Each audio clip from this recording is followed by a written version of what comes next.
We have this microphone so everybody can hear, and so I'll hand this over to you for in just a second, Bob. I hope everyone thought of some really good questions to ask, and so without any further delay, I'm going to hand it over to Adamcik. Oh, sure. And let's give him a warm welcome. Thank you. I will. Yeah. I'll use this if you need it to understand me. If you don't, I'll just soon not hold it. But just let me know. If you can't hear me, let me know. If I'm even on right here, yeah, I guess so. Let's try it. That's on. That's there it off. is. Off. All right, let's try it that way and see. But would you rather I use the microphone? Well, if there's anyone that has Okay, difficulty that's hearing, cool. it's there. All right, so bring up the first slide there, and I want to put some of this in context. First of all, my name's Bob. I was raised in South Texas, down on the Gulf Coast, actually about 25 miles from the National Wildlife Refuge, where the whooping cranes are. I went to school at Texas A&M. I spent my life like so many people did. I was born in 1951, so in those days, everybody got to spend their lives outside, and you know, we'd leave in May and come home in September, and nobody'd ever ask where we'd been. So I grew up fishing and trot lining and, you know, out on the creeks and rivers, just spending my life outside. So when I had the opportunity to go to college and figure out what I wanted to do, I went into wildlife. I was very fortunate that I connected with an individual in University of Wisconsin in Madison, a professor there, and he took me on as a graduate student. I ended up going to Canada to work on great horned owls and red-tailed hawks in Alberta. And after that, I went to the Peace Corps, and when I graduated and got my master's, I went to Chile. So I was 2.5 years in Chile with the university there as a wildlife instructor, is what they call it, whatever. When I came back, my first job that I got with the Fish and Wildlife Service was in Puerto Rico on Vieques Island, which is, at that time, was owned by the U.S. Navy. So I was an environmental advisor to the U.S. Navy on Vieques Island in Puerto Rico for 3 years. The Navy owned most of that island. Ultimately, it became a National Wildlife Refuge. When the Navy left in the 90s, the property that I was working on and advising on became part of the National Wildlife Refuge System. Subsequent to that, I worked in California. I was out in the San Joaquin Valley in California on a waterfowl refuge there. Then I was in Texas back home working on an endangered species refuge. And then I went to DC where I was a biologist, a senior biologist for I won't say I was overseeing, but I was coordinating a large group of biologists that worked across the country on the whole, from the Midway and the Hawaiian Islands to the Pacific, to Alaska, to Florida, to New Mexico, to Maine.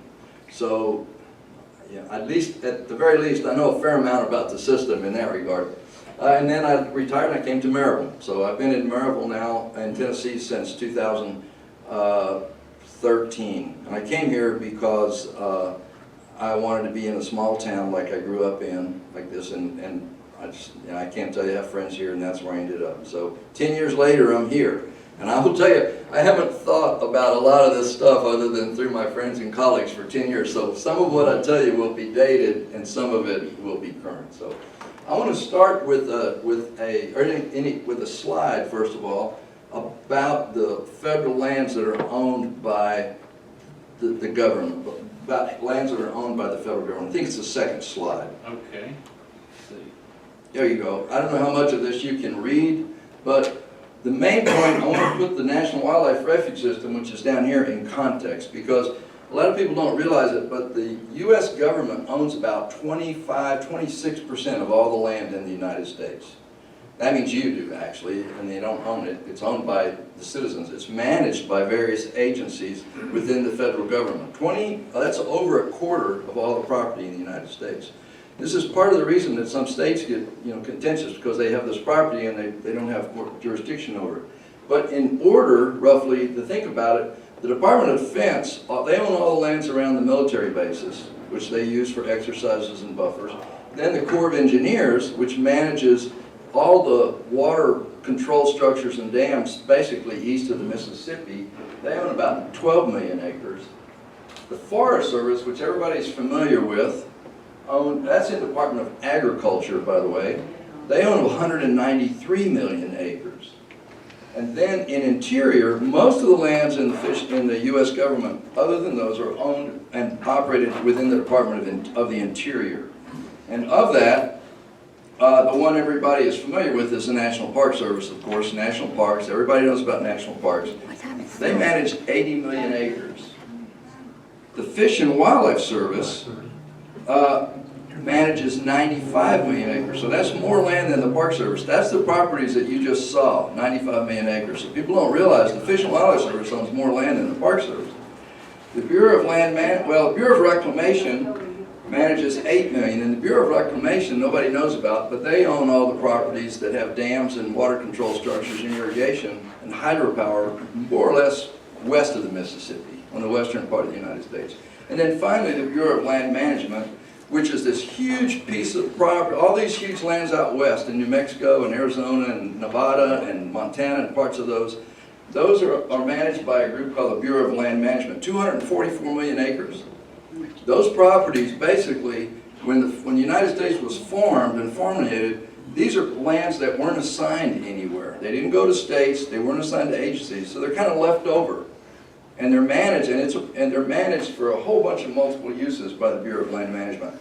So, I don't want to carry on, but the reason this is important is that each of these pieces of property, each of these agencies manages these lands for different reasons.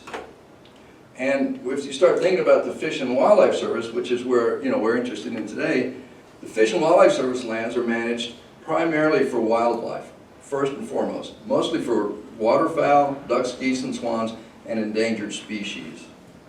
And the purpose of, first and foremost, the main purpose on those lands is to manage for wildlife. Recreation is secondary. Whereas on the Park Service, this is what everybody knows about, the Park Service is primarily managed for preservation and for visitor use as part of our cultural heritage. And wildlife and recreation and wildlife and environmental stuff is relatively secondary on those properties. So that's all I want to say in terms of context. The main thing is all of these lands, except for the military, virtually all of it is open for recreation, it's open for visitation, open for wildlife-oriented observation of various kinds. So depending on what your interest is and your uses, there's lots of opportunities for recreation. But they also have, all of them have different applications for environmental purposes, like climate change management and environmental regulation, environmental preservation. They all have different roles to play in that. And part of the agency's problems is they're always trying to sort out what those things are. So that's all I want to say. We'll open it up for questions, and I'm good for anything. Yes, ma'am? I just had a question about the chart. The Department of Agriculture, their 193 million acres, the first use says commodities. Does that mean they're growing crops on those lands? No, it means they're growing wood as a crop. Oh, wood is a crop. And I will, first of all, anything I say in here, I don't want to go to court over, so I'm not swearing that I'm absolutely correct. But for the most part, I think that I am. Department of Agriculture, forests were founded as a commodity for wood, first and foremost. The Forest Service now owns a bunch of properties, grasslands, for example. They have national forests. They also have some large properties in the prairies called national grasslands, I think is what they're called. Part of the issue that all of these agencies have had to deal with as they've grown is a compilation of environmental regulations on top of them that change their purpose. But the agriculture, forests were originally found to deal with wood and provide wood and minerals and other resources. So it's primarily a commodity-driven agency. Okay. Other questions? Well, so about the wood, is that like, do they outsource companies so that they can go in and responsibly cut forests, or is that they want to keep them intact?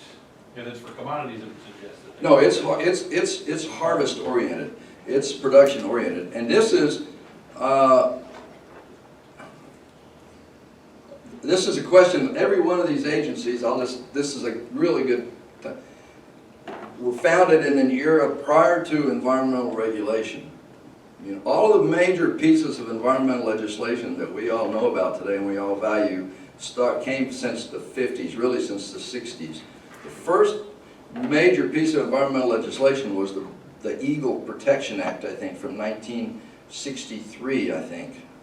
And the second one that was, and this all came, really it started at the end of the Johnson era, Kennedy, Johnson, and Richard Nixon. When Richard Nixon was president, virtually all the major environmental legislation that we have currently in the States, came out of the 60s and 70s. Primarily, Richard Nixon signed most of these. That includes the Eagle Act, the National Environmental Protection Act, which was 68, the Clean Water Act, the Clean Air Act, and ultimately the Endangered Species Act of 1973, I think. And then the latest one that didn't was in the 90s, and it was CERCLA. That was the Contaminants Act that has to do with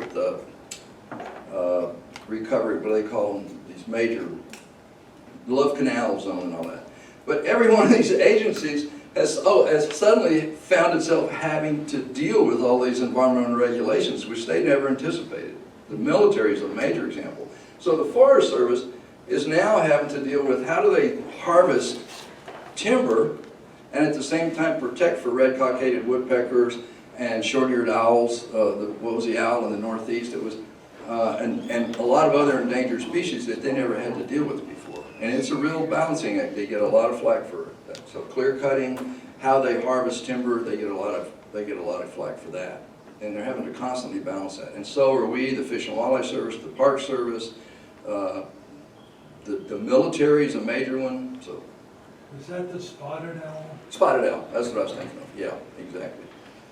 Other questions? I mean, if I prattle on, you have to let me know. So is there any effort to create more National Wildlife Refuges in general, like across the country, or what we have is kind of like what we're gonna work with for, you know, the foreseeable future? No, the effort is constantly ongoing. I mean, there's always an effort. In fact, none of these pieces of property are static, or none of these agencies are static, so to speak. Some of them more so than others. Corps of Engineers, Bureau Rec. The Fish and Wildlife Service, per se, is constantly acquiring properties from various ways. Part of the issue is, well, the politics now, of course, with locking up lands. Remember the national monuments that Clinton designated, and subsequently, I think Bush and Trump both did. They've gotten a lot of flack, and some of them they've tried to take back. The Big Ears, the others, they're all being brought in various ways into these protective systems. And there's a lot of pushback now that there didn't used to be.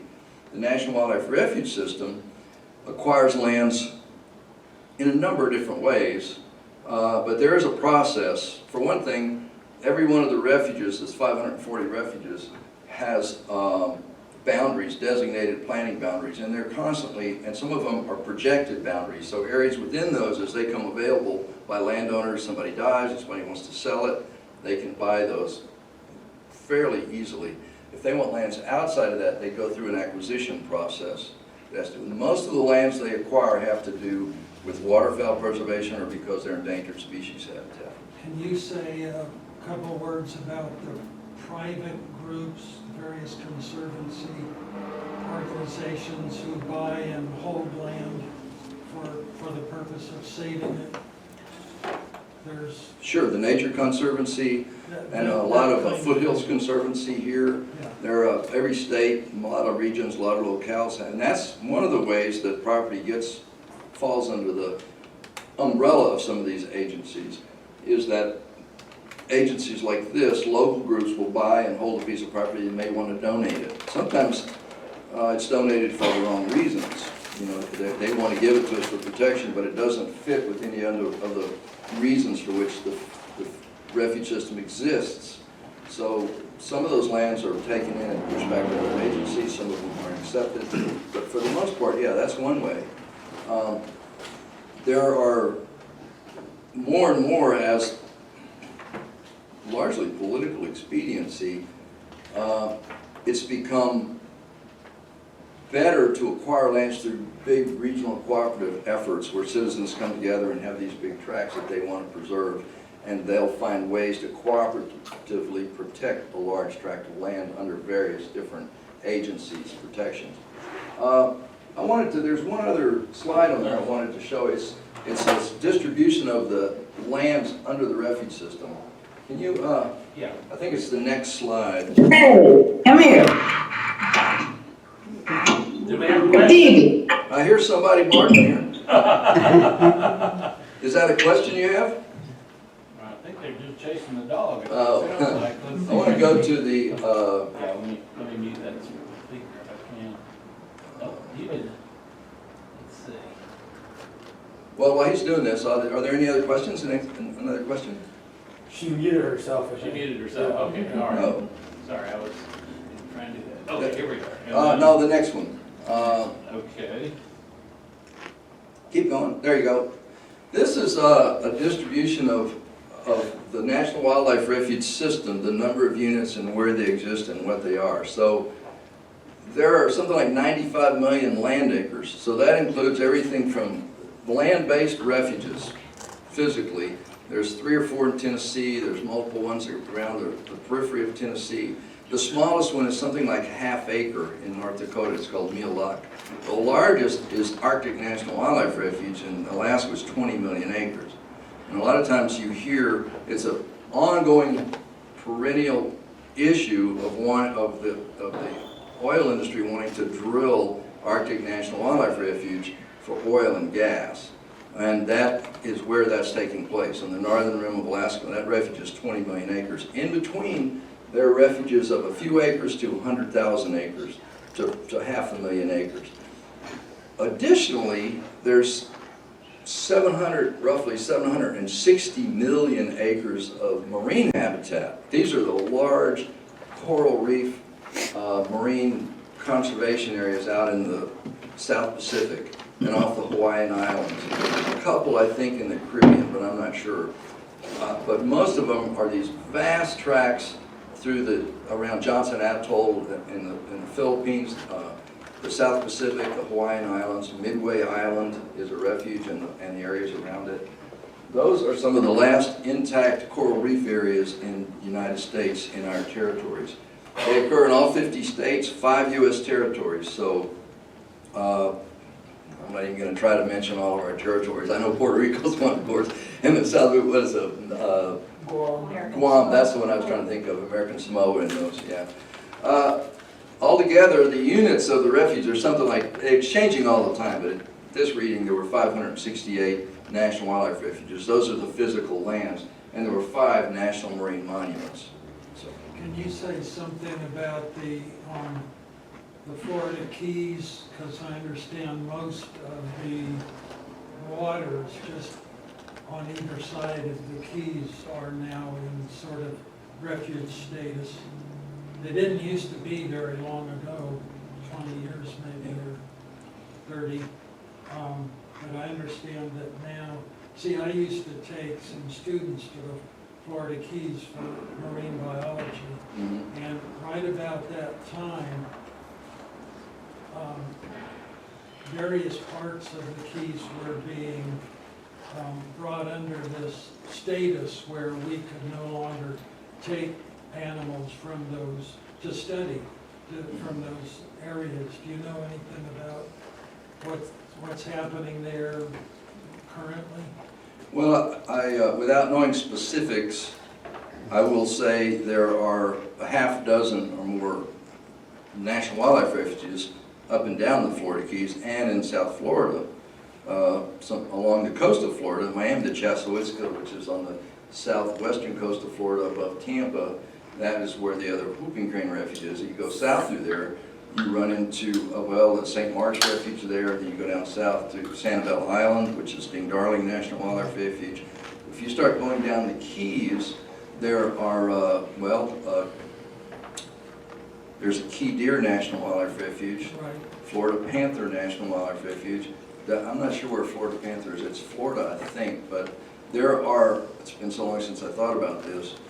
Without looking at a map, I couldn't tell you specifically on which specific key is a National Wildlife Refuge. Within that area and as far out as the boundaries would go in the water, yes, they would be protected. At the same time, the Park Service, the Forest Service, any other federal agency that owns properties along there, or may have acquired properties in there, would have expanded into, could have expanded into that area. But the other thing is, the environmental legislation that I was talking about, as you were going down there over the years, there's always more, whether it's federal or state environmental regulations that have come into play that would restrict the kind of activities that you could do. Well, I know that one of the issues was there's a lot of mangroves swamps along there, and those typically form nurseries for They do. a lot of creatures that maybe never return except to breed in those situations. So, you know, we were more than happy to tailor our travels to respect those areas because they were actually protecting the species that we were studying. Well, you know, an educational organization, depending on how they approach it, can almost always find access of one kind or another to a lot of these areas. Sometimes the paperwork takes. Well, that's so very long. true, but there's a reason for that too, because it gets abused in so many different ways. There's, especially in South Florida with developers, with poachers, we all know about that. I mean, there's any numbers of angles that people use to either get into those areas or destroy them. Florida's notorious for all the corruption that's associated with land development in Florida, and it has a lot to do with the Keys. But as all of these pieces of environmental regulations, not all environmental either, another really major piece of legislation is the Archaeological Resources Protection Act, which is, I'm going to say, late 60s, I'm not sure when that was passed. But all of these impose burdens on particularly federal lands, because all the federal regulations entail federal monies or federal lands to somewhere, except maybe for the Endangered Species Act and the Migratory Bird Protection Act. Those are, even as a private citizen, you can't go in and do certain things. And Clean Water Act, which has to do with waterways and things. But for the most part, if you're a federal landowner or you're using federal dollars, then you're responsible for virtually everything that happens on a piece of property. So whether it's collecting species, collecting endangered species, collecting protected species, migratory birds, habitat of one kind or another. So, you know, they naturally either close the area completely or create sometimes a fairly burdensome permitting process that you I have. know one of the big problems was, since that's a tidal area, at low tides, the water isn't very deep, and a lot of boat owners were just roaring through there and tearing up the grass beds. They do, very true. And consequently, other organizations came in and started designing machines to plug pieces of seagrass back in to harvest those lands, which never would have worked if some sort of legislation hadn't protected them from indiscriminate roaring through at high speeds and that kind of thing. Because I don't think most people, even if they're interested in marine life, I don't think they realize that seagrasses are an unbelievable resource for all sorts of marine life, and not just fish, but invertebrates and other, you know, lobsters and shrimp, and you could go on and on and on. So I was glad to see that happen, because there were a lot of people in there that come down to the Keys for fun in the sun, but they didn't realize that running their boats at high speed through these low tide areas was just totally destroying them. Well, to a degree, it's not realizing, and to a degree, it's not caring either. And you have to deal with both of that. And I'll say more about that in a second. Oh, no, go ahead. No. I found a map of the keys there with Oh, I couldn't, I well, don't know if you can. yeah, but okay, so it's Great White Heron National Wildlife Refuge, National Key Deer Refuge. I'm not sure what this one is, Summerland Key, but I don't think that's a National Wildlife Refuge. Great White Heron is a National Wildlife Refuge. National Key Deer is a National Wildlife. Are you familiar with the key deer? Little tiny deer, okay, they're an endangered species. Keys National, I'm not familiar with that one, Keys National Wildlife Refuge. So, and then of course, Crocodile Lake National Wildlife Refuge, and somewhere, so, but the Park Service also plays into this as well, and also a number of state parks. Florida has a number of state parks which are also protected. So all of these, to say any particular one is new or changed, I couldn't tell you. Yeah, so I had a question about, you mentioned drilling and all of that stuff in Alaska. From a policy standpoint, how easy or flexible is it for us to allow something like that in the land? You know, and I'm keeping conservation easements, for example, in the back of my mind, you know, where if you have a permanent conservation easement, it's a long and very difficult and expensive process to be able to allow anything to happen with that conservation easement. So how about our wildlife areas? Boy, that's a really, really good question, and you know why? It's because I'm not a lawyer, so I don't. Right. But I believe a conservation easement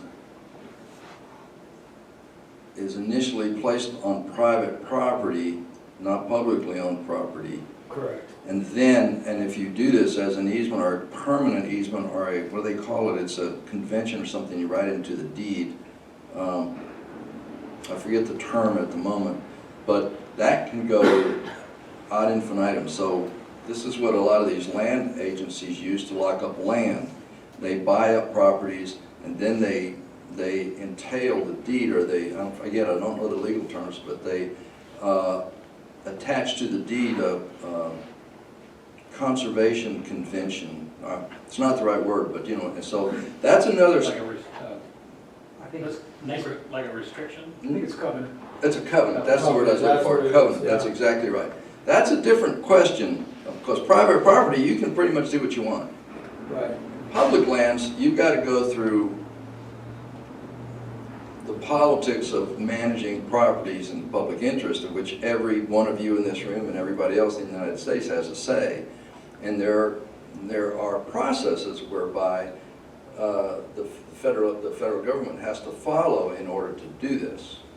The difference is, in the case of, well, for example, it's a different question, far easier, for example, for the President or the Department of Interior would be the one that dealt, to open up the Forest Service for drilling, because it has a different regulatory structure that governs what can happen on it, as opposed to open up national parks for drilling, or to open up national wildlife refuges for drilling, or to open up those unreserved lands, the Bureau of Land Management properties, that big, huge chunk. Every one of those has different constraints on it, and the process for allowing permitting on those is going to be different, I believe, depending on the agencies and legislative structure and how it was established. One of the problems with, well, it is from my perspective as an environmentalist, the Bureau of Land Management is the weakest of all of those probably, because the Bureau of Land Management is a multi-purpose agency without any organic governing legislation that structures what you can, what they're for and what they're not for. And those lands, for example, could probably be, and many other states do, Utah, they want those lands. And the reason they want them is because it opens up, one, it's a proprietary thing, but two, it opens up their tax base. They get that, then they can permit it for gas and oil, and they get the revenues off of it. That's one of the reasons. Plus, it looks good. You know, they can create all kinds of recreational opportunities, get credit for it, whatever it is. But they want those properties. And I'm not a lawyer, but I suspect it would be a fairly easy process to give them to them. Mhm. But the politics would be, because it would be difficult to surmount, as we've seen with big ears and some of these other national monuments. Right. The Fish and Wildlife Service, for example,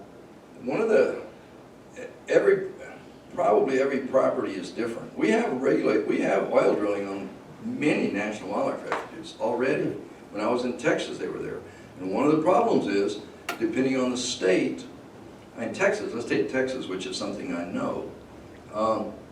If you buy a piece of property in Texas, something as simple as your house, you might buy a residence in a city like Fort Worth, or in some developments. You don't necessarily buy the mineral rights of that piece of property. You own the surface rights. Well, in developments and things like my sister's a great example. She lives in Fort Worth, and they actually do own the mineral rights to that property. And even though they own a half acre, but there were oil companies that wanted to start. Fort Worth County opened up Fort Worth County for oil and for gas extraction, assuming that a company that wanted to extract gas could acquire the mineral rights or the access to mineral rights to drill, because they didn't own it. So they would go around to these big neighborhoods and get these individual landowners to come together and allow them to sign. They would license their property rights, their mineral rights to this, and then they would drill at angles. And a lot of people made a lot of money off of this. In some refuges, in Texas, for example, we own the surface land rights, but we don't own the mineral rights. That was the case, and I worked at Atwater Prairie Chicken Refuge, which is an endangered species refuge outside of Houston. So we had, over the years, there was records of a dozen or more oil and gas wells on that property.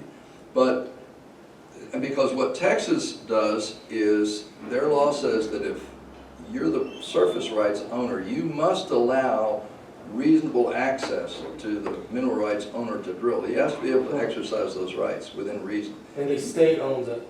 If you own, The mineral rights. well, in Texas, the federal government, no, individual private people do. They go back to ranchers, individual private people. As those properties were sold, it could be once or it could be a dozen times, the original mineral rights could still be with the ranch owner's family that got it back after the Mexican Revolution. And in many cases, they do.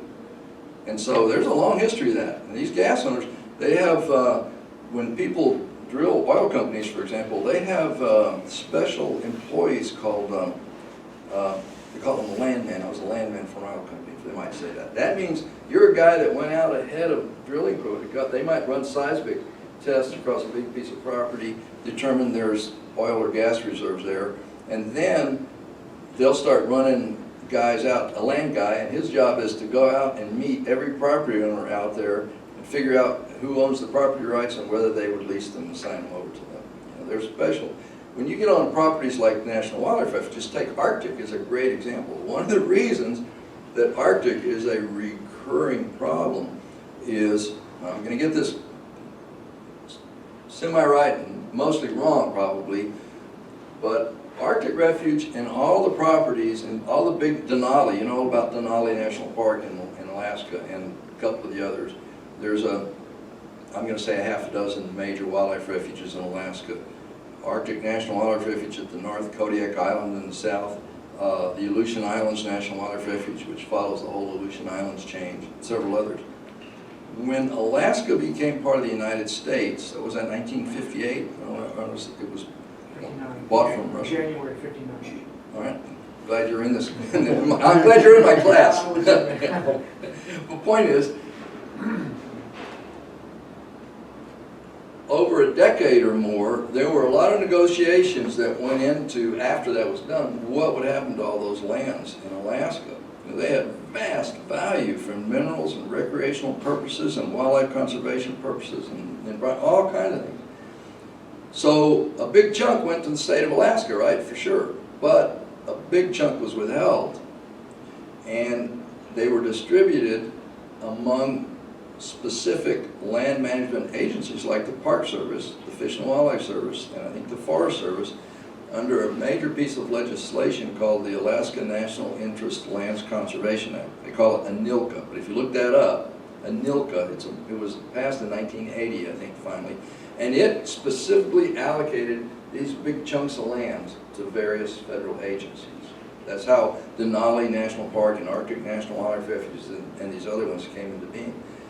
Arctic National Wildlife Refuge, apparently, there was a strip of land along the northern coast that was withheld, apparently, I'm going to get it wrong, so look it up if you're really interested, for exploitation, oil or some other drilling. It's called Section 10. If anybody in the service sees me on YouTube, they're going to be screaming at me. I forget what it's called, but that's the strip that they want to exploit, at least initially. And there is a legal and argument to be made for why that should be available for oil exploitation. The problem is it also as these lands have been managed over the decades, we've learned a lot about wildlife movement and the use of these lands and what they use. And there are some real arguments to be made about how oil exploitation or exploration there, or any sort of mineral exploration, even on that strip of land, would affect the migratory routes of caribou, for example, and other wildlife. Because one of the things that you hear about, everybody environmentalist likes to argue clean energy. It's like solar is great, wind, these are clean energy. They're clean insofar as you stick this windmill over there, it's not doing anything, but you put 100 of them or 1,000 of them out there, and then you've got to cut strips through the land to connect them all. You've got to access them. You've got to drive access roads in and out of there. All of those roads, every one of those is just a fragmenting major problem that brings in both habitat fragmentation as well as pollution and invasive species of seeds and animals and all kinds of other things. Well, if you start cutting it, you might just put in a dozen wells or one well up in there, but you've got to build a port to get the oil with it. You've got to build access roads to service the wells. All of those are going to contribute to this. And then you're going to have helicopters coming in and out and servicing them. You're going to have caribou and calving caribou and other species of waterfowl that are going to have to deal with this. It's got lots of implications. And so that's it. Like I said, that was a long answer to the fact every piece of land is different, but that particular piece is, and it never stops. It's going to come back. It's come back every year since I've been working. I have 30 years, and it will come back again. It came up just recently, particularly now. Dave? People often equate habitat and ecosystems, those two words, but they're not the same. When we talk about a habitat, it's usually One of those? Yeah. it's usually with reference to a particular species like deer or mountain lions or that. Habitat, you're saying, yeah. Yeah, an ecosystem, and I don't think most people realize this. An ecosystem, it has to be rather large because it's a system of interacting, in some cases up to 1,000 different species in a very delicate balance. And you start focusing on one species and forget all the others, you could easily, in saving a habitat for one thing, or saying, well, we don't want that species here, we might ruin the entire ecosystem, 10, 100 times more land area. And so it's not a trivial matter to make those distinctions between habitat and ecosystem. And I think even though we've got, probably every university has a department of ecology and that kind of thing. I was in one here at UT EEB. And people are studying those things. Still, I don't think we as scientists have enough grasp of what an ecosystem really is. Hang on to that. I want to find out what the gentleman behind you has to say, and I think it may be related. It's No, unrelated. no, please. I read decades ago that environmental and endangered species only referred to species that were endangered by human activity. So for example, if there was some bird somewhere that was being outcompeted by some other species and humans had nothing to do with it, then it was not covered and not protected, and it was just going to be allowed to go extinct. And I can't remember the name of the bird. It doesn't matter, okay. Well, Doesn't matter. Is that true? And would you comment on that? I will. When you talk, as he was asking the question, I thought it might be related, but we'll come back to it. Yeah, very, very, very good question. And his comment was, there's a big difference between when you talk about an individual species, you talk about the quote-unquote habitat of that individual species. What does that species need? As opposed to a system of habitats, if you will, a mosaic or a huger, much broader expanse that entails or includes the individual habitats of innumerable species, actually. There's way more than 1,000. If you included insects, micro-insects, bacteria, I mean, the bacteria in the dirt, it's innumerable. Right. So, in fact,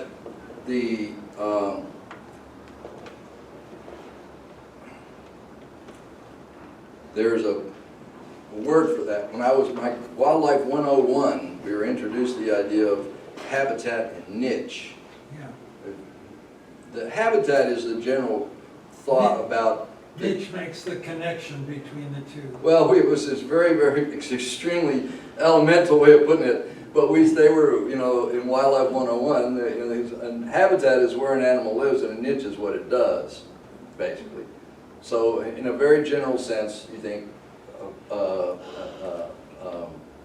shallow lake ecosystem, or the red mangrove ecosystems, or the seagrass beds in the coast, or the Appalachian hardwood forests is a habitat, if you will. The niche is what any individual animal does in that system that will interact on your dog right there. There's fleas or parasites in his stomach, everything. They used to define a niche as, get this, I'm sorry, an nth dimensional hypervolume. As science, you get it. It's innumerable. You cannot even conceive of all the different ways that these various things interact to make that work. Well, what happens is, it's a really good point, because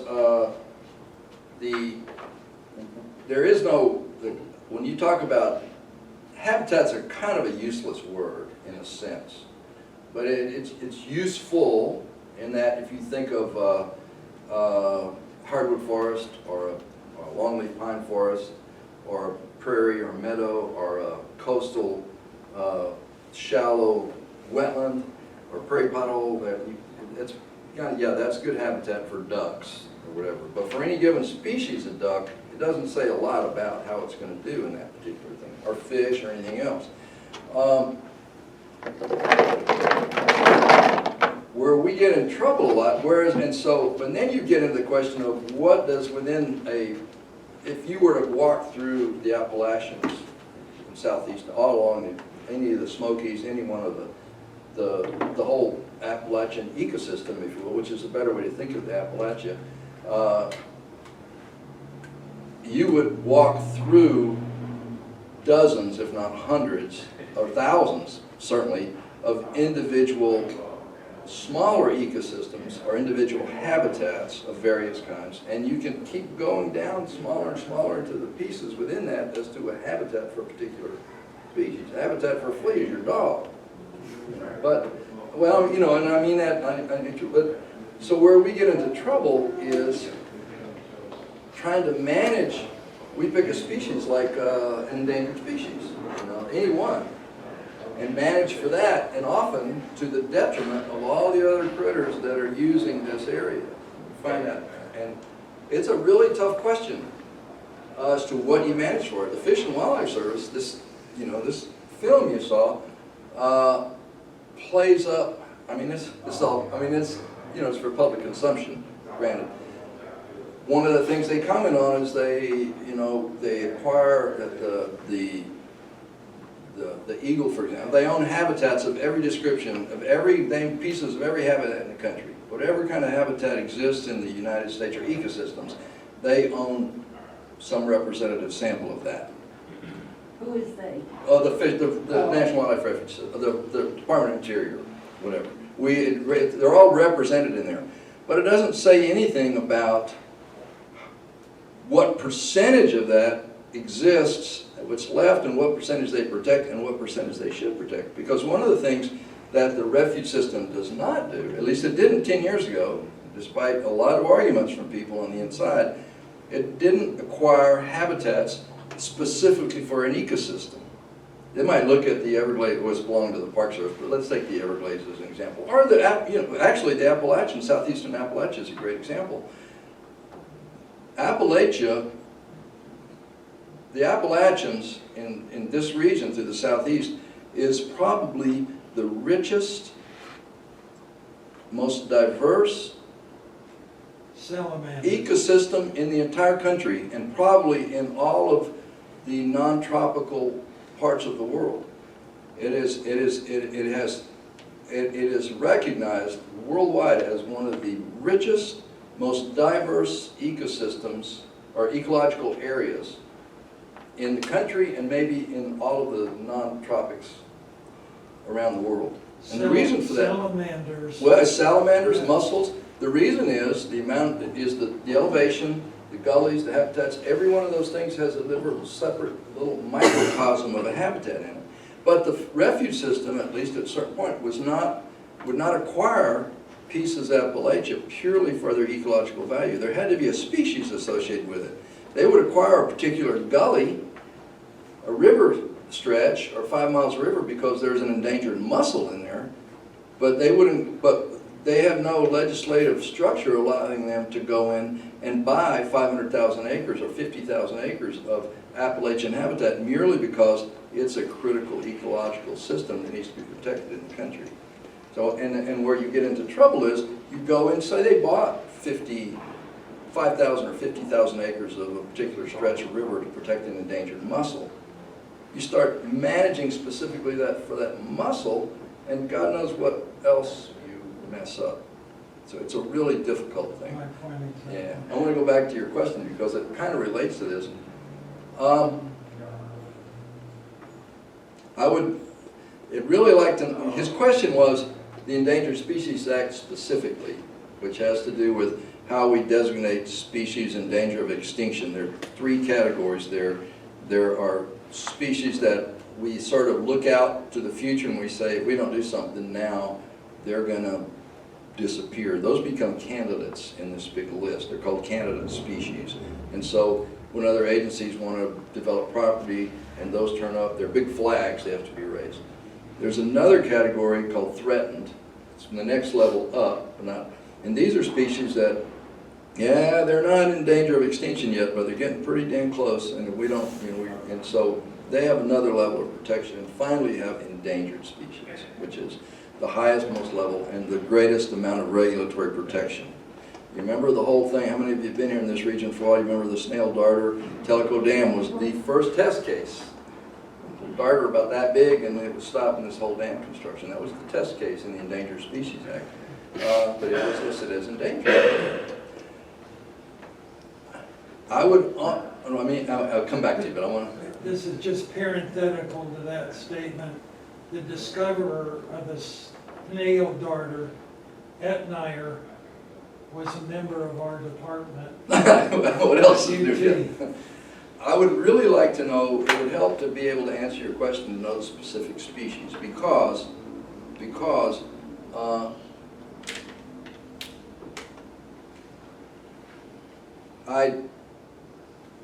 offhand, I don't know of a single species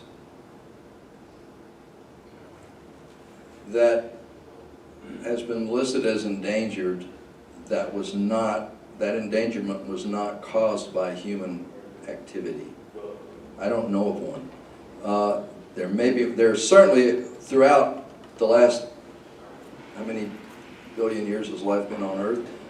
Species have come and gone long before we were here, and they're going to keep going, and we're going to disappear at some point as well.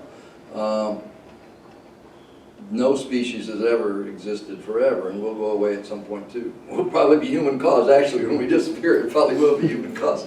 But maybe we should be listed as an endangered species. I don't know.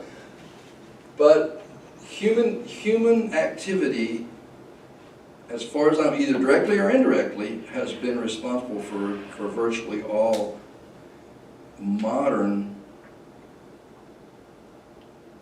sources of endangerment of species. I have a friend who did his PhD it was a policy study at the University of Arizona in 1980s, and he was a colleague of mine in DC, and he wrote a book on it. In fact, it was the first really in-depth analysis of why species become endangered, and it changed his life. Frankly, he changed the entire direction of his conservation life towards the issue of economic analysis and studies and changing our economic structure, because he determined that our economic system, that the way we structure it, has led directly or indirectly to virtually all endangerment of species. And it has to do basically with two things. Well, three things. Historically, hunting, because we shot out the buffalo and we shot out the passenger pigeon, period. I mean, it was market hunting for the large part of it. Not bison less so, but passenger pigeons and things and prairie chickens, which were just purely shot out. They were largely killed, and ducks, to a large degree, were killed to feed Chicago and New York and all the big cities. They were piled on freight cars and shipped up there. And they were killed. People have very little concept of what America was like prior to the arrival of people here, but the African Serengeti has nothing on us. In fact, there's a recent book written about, I'm going to say 5 or 10 years ago. It's called The American Serengeti. You look it up. And I'm in the process, I just started it a bit ago, but he's talking about the richness of the American wildlife thing. So either recreation, marketing, whatever, was one reason. The second thing was habitat destruction.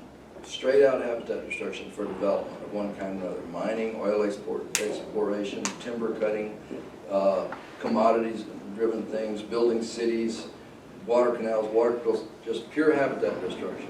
And animals don't just move any more than we do. Somebody comes in and destroys your house, you don't just walk next door and tell your neighbor you're going to move in with them. And neither does a white-tailed deer or that baby cottontail rabbit or anything else. Animals, they die.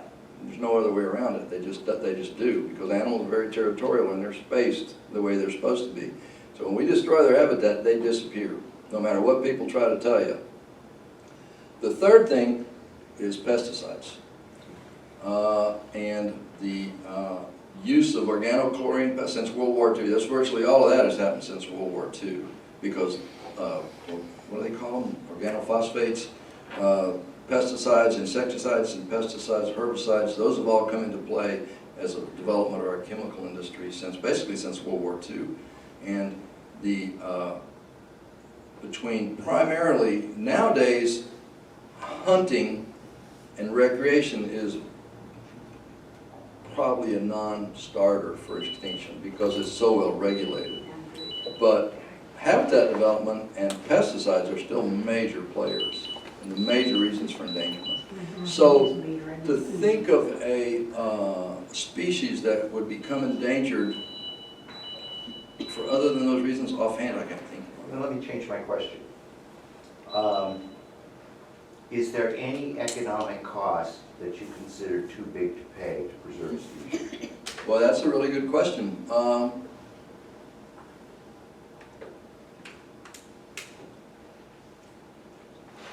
you asking me personally, or are you asking? I mean, I don't know. I realize that's an unfair question. No, it's not unfair at all. It's a trade-off. That's all. It's a legitimate question. It's asked all the time.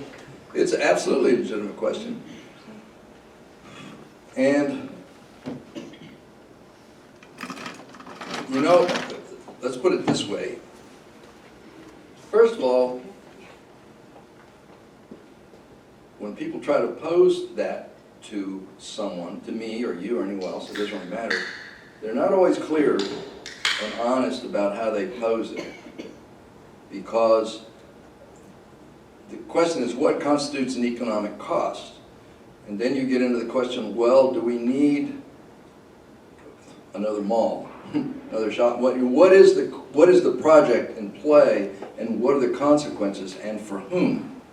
If you change that a little bit and said, is there any human cost that's too big to pay? Is there any, and I think that the question of economics has a lot of discussion. If you get into the question of whether people are going to live or die, or the quality of their life because of something, that's a separate question.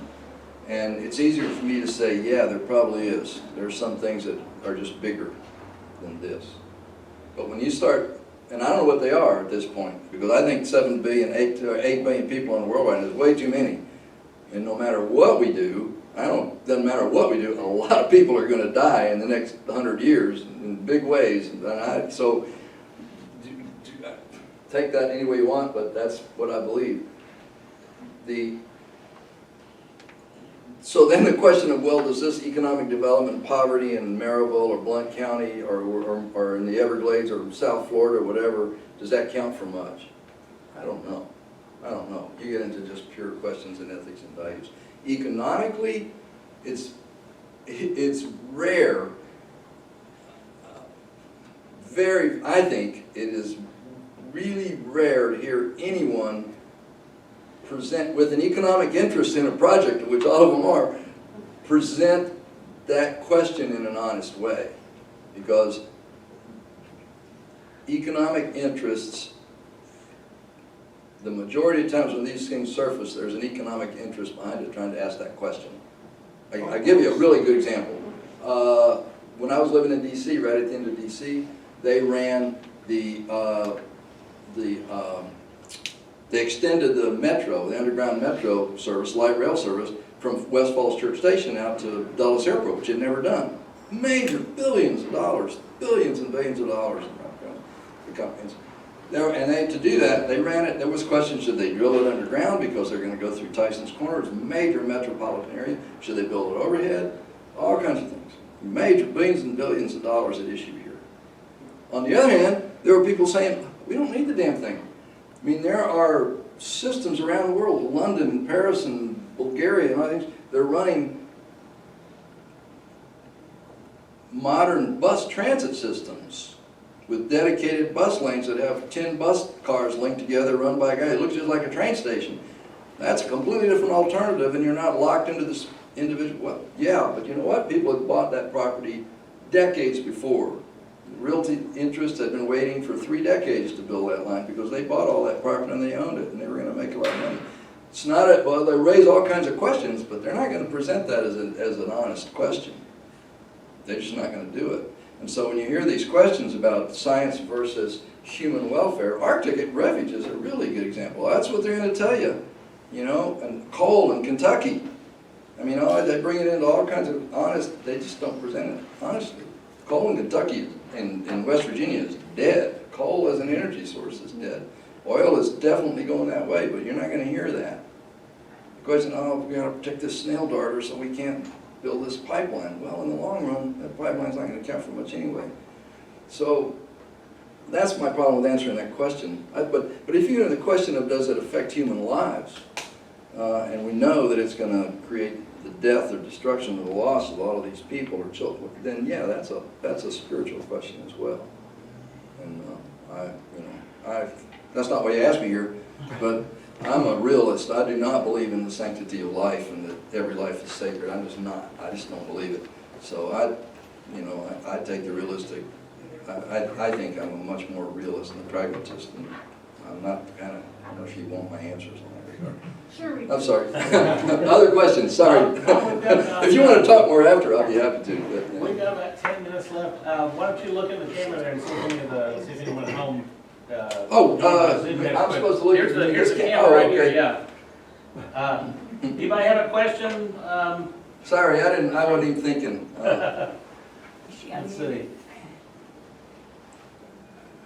Turn your microphone on if you. If you do. If you do. Anyone? Yeah, this is Sharon Burnett. I was wondering what work you have done up in Vermont and New Hampshire. Work in Vermont, New Hampshire? Zero, directly. Oh. Not personally, I haven't been up there, but I know, of course, I know even actively a number of people working in the National Wildlife Refuge System up there. A very good friend of mine just retired from as the refuge regional biologist for the refuges in the Northeast. Her husband is I'm going to say he's the chief of refuges up there. I'm not so sure that's true. Personally, I've never been on the ground up there doing work. I've visited a lot of those refuges for planning purposes and that sort of thing. Do you have something specific in mind?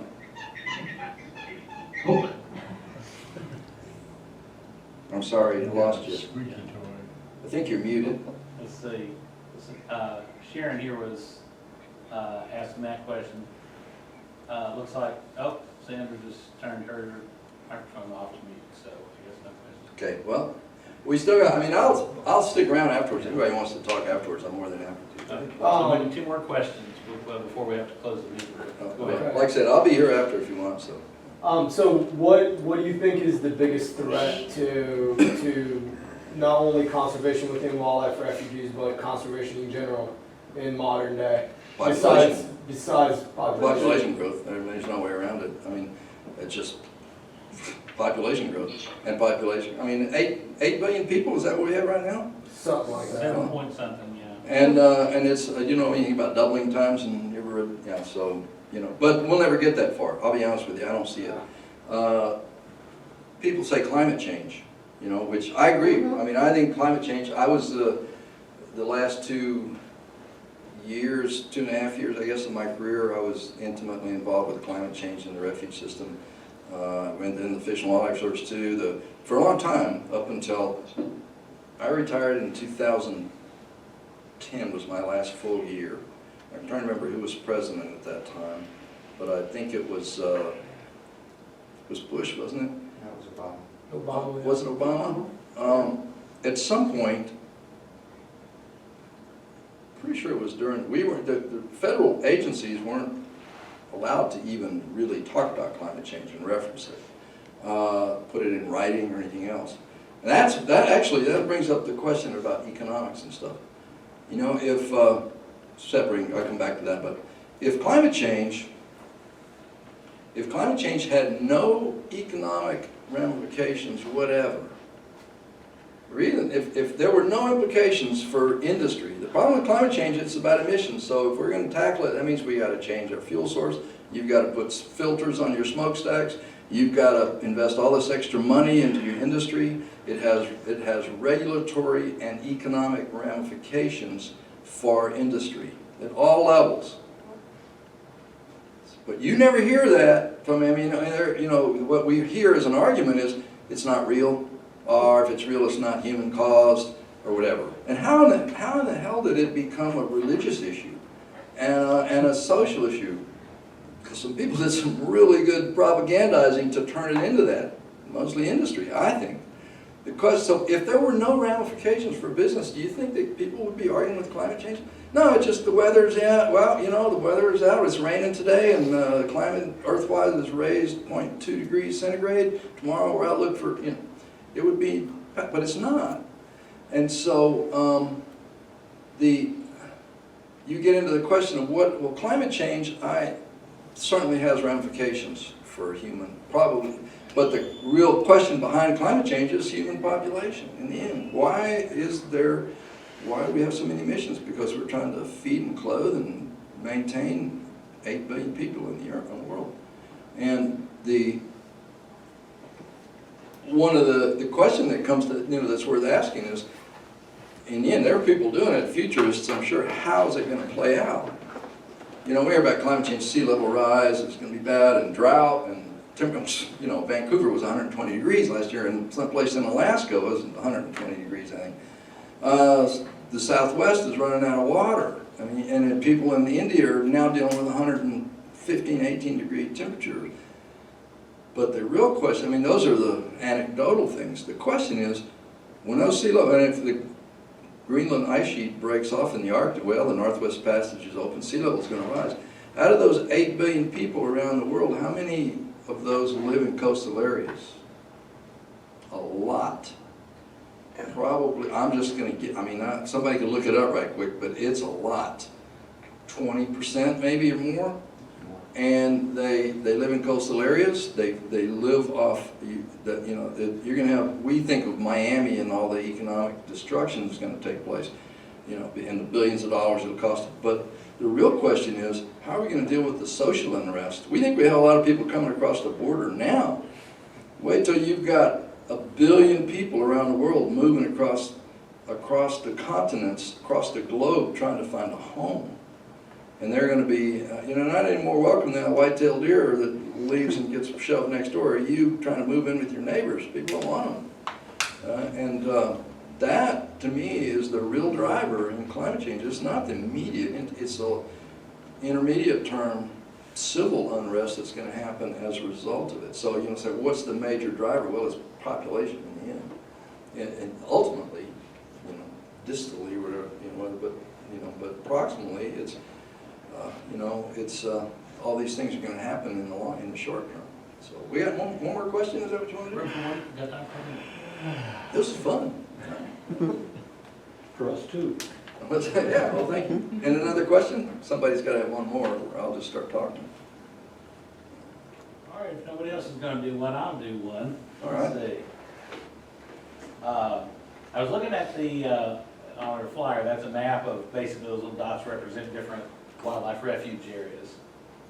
And I was just noticing a little bit of a pattern. It looks like there are, the groups of dots seem to form vertical lines that go from the northern part. That's a loaded question. You know the answer to that before you ask it, don't you? Well, I think what that means is that this is the paths of some migratory. You looked at my map, he looked at my slides. Actually, I wanted to talk about that, so, no, it's a really good point, because here's the first thing you notice.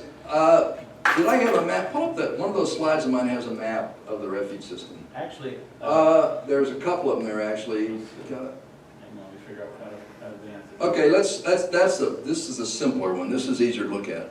This is an older map of the refuge system before GIS, basically. So now we can present it all kinds of much more sophisticated ways.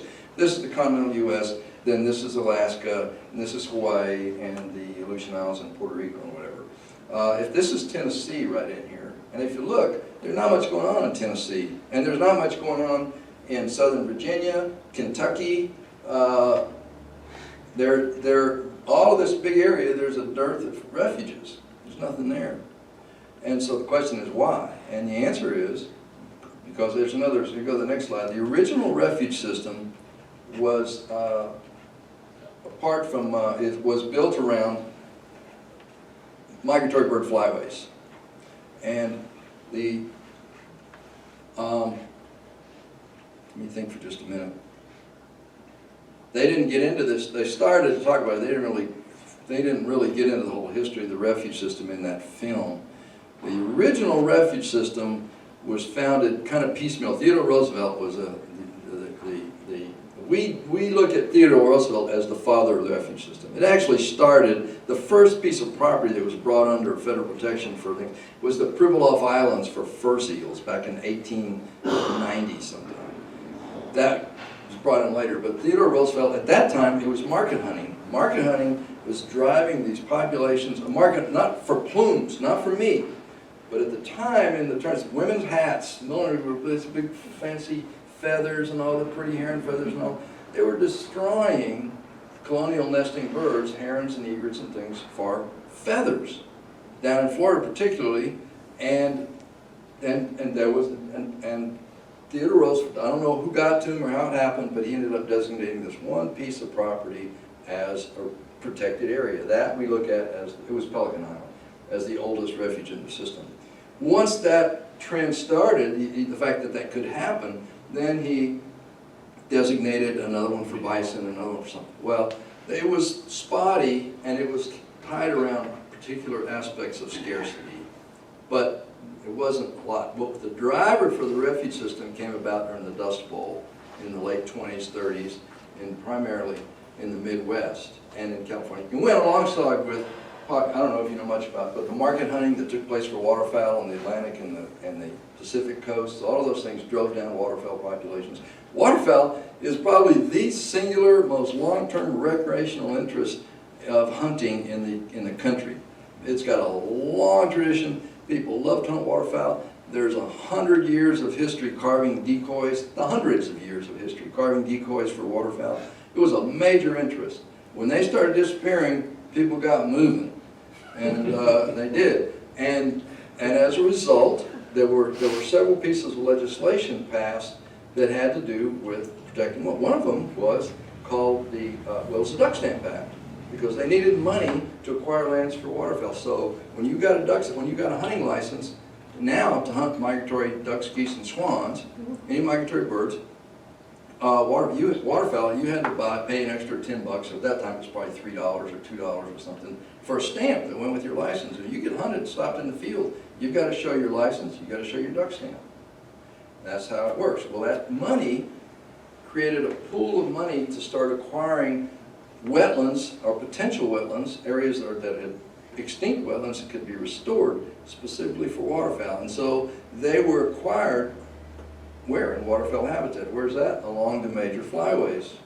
So primarily, and ducks, geese, migratory birds, primarily, I don't know how much understand how they migrate, it's a big mystery, but they follow major ecological landmarks. So the Atlantic coastlines, the Pacific coastlines, the Rocky Mountains, the prairies. And they come out from these broad areas up north, they funnel into these particular tracks, they follow it, and then they'll spread out once they reach their things. Well, most refuges, in the heyday of the expansion of the refuge system, they were acquired along these flyways. So now if you look at a current map of refuges, that's not the best one yet, down like that. Go back one more, that one. You'll see these concentration of this is the Mississippi Flyway follows the Mississippi River. This follows the Atlantic coast. This follows the Pacific coast, the Rocky Mountains. These areas up here are nesting grounds in the Dakotas. That's where these birds are going to. And these areas on the south are wintering grounds for geese. They come into these areas and then they spread out. But on the way, so Tennessee and Virginia, you're not in any of those flyways. So you really don't have many. Now the ones that are now, you see all these other ones that are spread out in different places. The ones that aren't along there, one, they were the historic ones, but also the passage of the Endangered Species Act. That created a legislative structure to acquire lands for endangered species. And those are spread out all over the place, depending on the cause. So you start to see them across the landscape in outside of transitory migratory pathways. And those are mostly for endangered species. If we started acquiring properties specifically for ecological value, the whole landscape would change radically. I think in a good way, but I don't see it happening. Well, so does the National Wildlife Refuge Service, does it still seek lands that are along those pathways to increase them, or is that congested enough? There's a huge dynamic now that's kind of supplanted all that has to do with how, it's been 10 years since I've been involved with it, but what you find, some of these, it's kind of a long story, but they're wrapped up with easements as well. They're kind of a combination of, and there are wetland management districts now they're called, which there are offices that manage that, and some of them are owned properties, and some of the properties that are managed are conservation easements that they get property owners to write on, and they pay them for that. There's various incentives for that. And to the extent possible, they'll get caught up into the system. So they're constantly, that's a very dynamic thing that's changing all the time. But yes, there are still some. But at the same time, if a species is listed as endangered, a new species, there might be a move afoot to create a specific refuge for that. Very often, well, one of the things that happens is a refuge, just pick one of these dots, that are a complex of refuges, they have planning boundaries. When that land is acquired, they acquire a specific piece of property, but they identify potential property lines out beyond that for miles sometimes, and with the idea that they can expand into those without further legislation. So that gets picked up. And sometimes they're individual tracts and sometimes they're not. But more often, when I was retired, about the time I retired, the major move was among regional land conservation trusts, regional citizens, others that wanted to protect big tracts of land that were very important to them, and they would come together and find ways to partner to protect these lands and bring the Fish and Wildlife Service or others into it. And to the extent then, they would, to the extent possible, the service might buy some of that property, it might take up management perspectives on it, it might get easements on it, or they would become a partner in a bigger issue.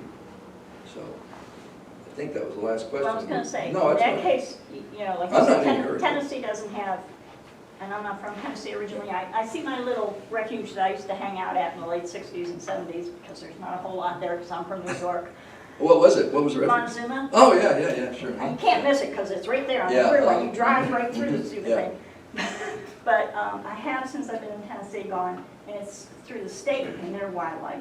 Yeah, the states, all the states have Like quite a the few. Sand Hill Crane Festival and stuff, and I've gone down there because they manage one of those, because that's a wetlands, just like Montezuma's a wetlands. And Correct. I don't know what they were preserving up there, but you have to manage for everything that's there. Yeah, you do, and the difference is, one of the things that happens on refuges, you've got to, ultimately, I don't know how the states work, and every state's probably different, but on refuges, you do have set priorities, and so if it comes down to, one of the things about it, each one of those refuges is acquired with a very explicit, well, it's not, unfortunately, it's not as explicit as it should be, but in their founded, they have a piece of legislation under which they're founded, and there is some verbiage there that specifies why that piece of land exists. And- Well, Montezuma is a national. It's a National Wildlife Refuge. And they have certain things that they can and can't do there, and what exactly, when they first founded it, I don't know, what it was trying to preserve, because it is a wetland. But, you know, maybe it was because it was a flyway, but there's a lot of other stuff up there. Well, there is a lot of other stuff, and if they have to the extent, well, fortunately, a lot of times those overlap, the purposes and the reasons and the benefits. But if it comes down to choosing one over the other because of, you know, something, comment about doing this at the expense of that, if they're gonna look at that founding legislation and choose that's gonna get priority, that species or that group. One of the things that you run into on refuges, as opposed to parks, for example, is public use. You can't camp on refuges, very rarely. It was a major issue in the 90s, was trying to curtail over the years without any legislation or regulations. Public uses on refuges, there was kite sailing and paragliding and kite flying and weddings and funerals, and Wichita Mountains used to have an Easter sunrise worship service on the refuge. Well, these had nothing to do with wildlife, and they create a huge amount of burden and workload for people. One of the things to note, the fish refuge system has 15 or 20 million, not counting 150 million more acres of land habitat, and they have probably a tenth of the employees that the Park Service does. Because they didn't have, so in order to curtail this, one of the things that was developed were some constraints on public use. And the first thing they did was determine that nothing takes place that's not dependent on wildlife. You don't have to have wildlife there to do it, riding bikes or camping or whatever, then it's not gonna happen. So everything is wildlife dependent. So that's mostly wildlife observation, hunting, hiking, observing, photography, that sort of thing.